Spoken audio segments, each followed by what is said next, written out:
My name is Barbash, and I'm one of the co-founding principals of Revalue. We are an investment management firm, and that means that we do financial planning and investment management for people that really want to align their investment decisions with their values. Where my journey started was a spark of inspiration that was actually sparked by a question. My initial question was in 2011, why can't my clients invest locally?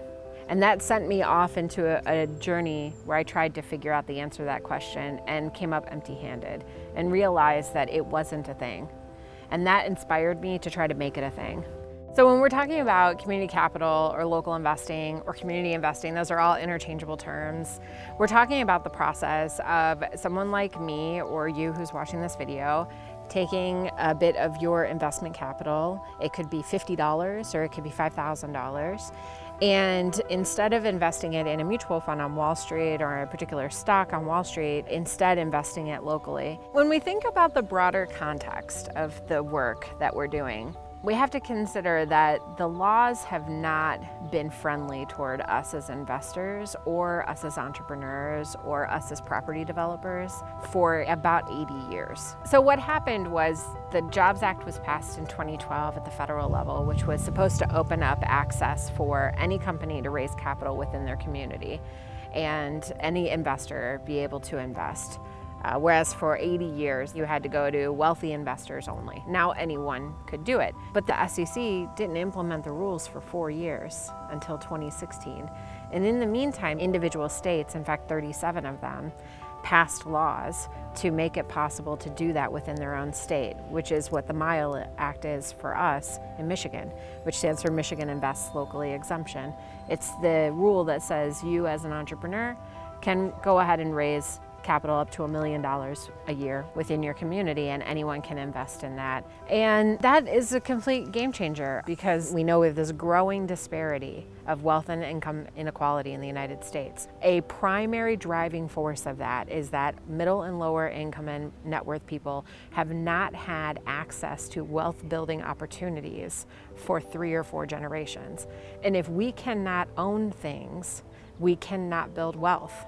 It's the only way wealth is built. So that for me is the most exciting part of this movement, is the opportunities it opens for people who have never had the opportunity to actually build wealth, to not only build wealth, but build wealth in a way that turns around and benefits them as a member of that community ongoing. So one of the other benefits that we can talk about here in this community capital movement is to the community itself. When people don't have an ownership stake in their community, they're going to be less likely to show up because they don't have any stake in the game. So the moment you turn a segment of your community into investors and into owners of their own backyard, it now incentivizes them to get involved in all kinds of other activities that the community and economic development people are trying to promote, to civically engage those people. So I think overall, everyone benefits from this type of activity. One of the key benefits on the entrepreneur side is that now they can go to their own customer base.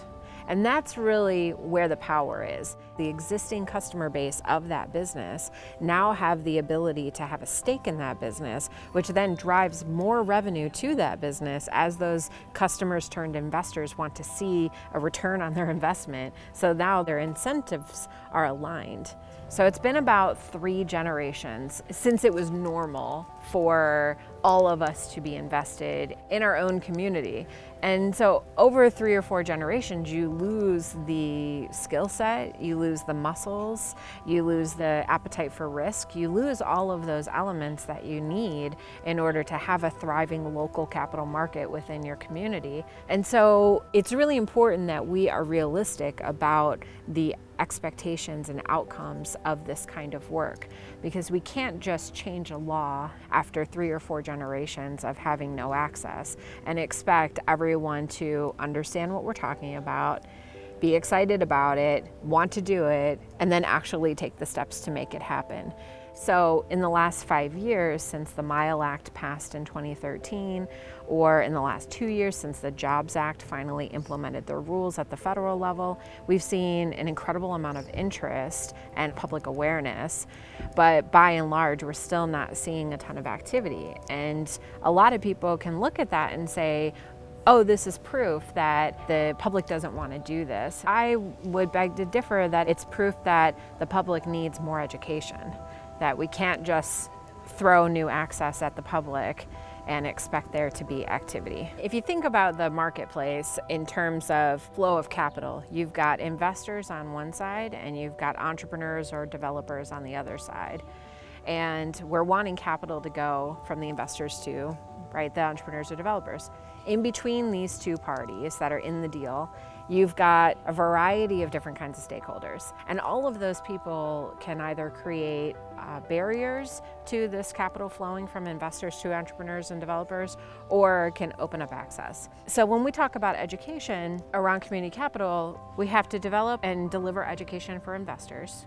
And we have to develop and deliver education for entrepreneurs and developers. And then we need to develop and deliver education for those stakeholders in between. And each one of those stakeholders has a slightly different angle or perspective on this entire ecosystem. So the business consultants at the Small Business Development Center are going to need a slightly different set of education than the investment advisors need. And that, I think, is the thrust of the next leg of work for this to change within a generation. And I think we need to look at it with those kinds of expectations. We are trying to change a system within 1 or 2 generations, not within 5 to 10 years. I think it's important to note that every type of investing activity carries risk. And you could invest and not ever get it back. And that's why we always say, don't invest what you can't afford to lose. So not getting your money back is one risk. Spending a lot of time and energy evaluating these opportunities and becoming an investor and then getting involved in helping these companies flourish, that can be a risk, right? So we have to think about more than just the money, but all the other kinds of capital you have available to you, like time. And there's also a risk to your relationships.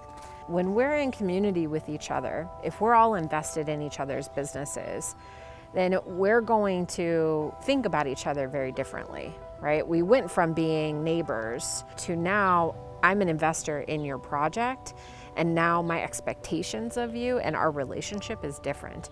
And we don't really have any great guiding principles on how to create, maintain, and nourish those relationships at that kind of level yet.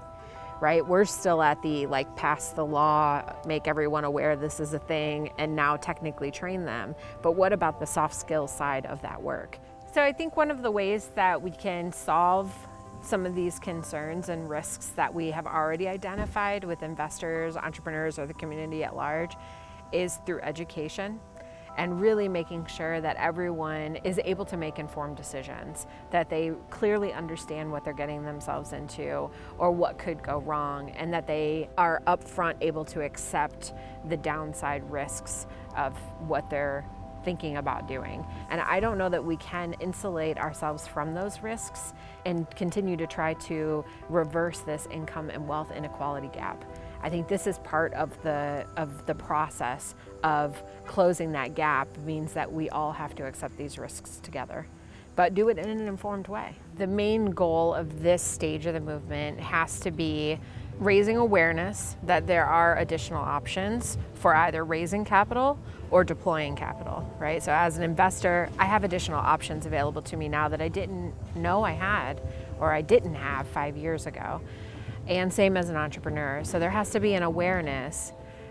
But then even beyond that, we need champions who are very well educated within communities who can then turn around and train the critical pieces of the puzzle within their own community. In order for this to spread, it has to be a distributed network of people who are excited about it, who are willing to champion it within their community, which takes a lot of legwork and a lot of time in one-on-one meetings, and is able to train the trainer, so to speak, and distribute that education.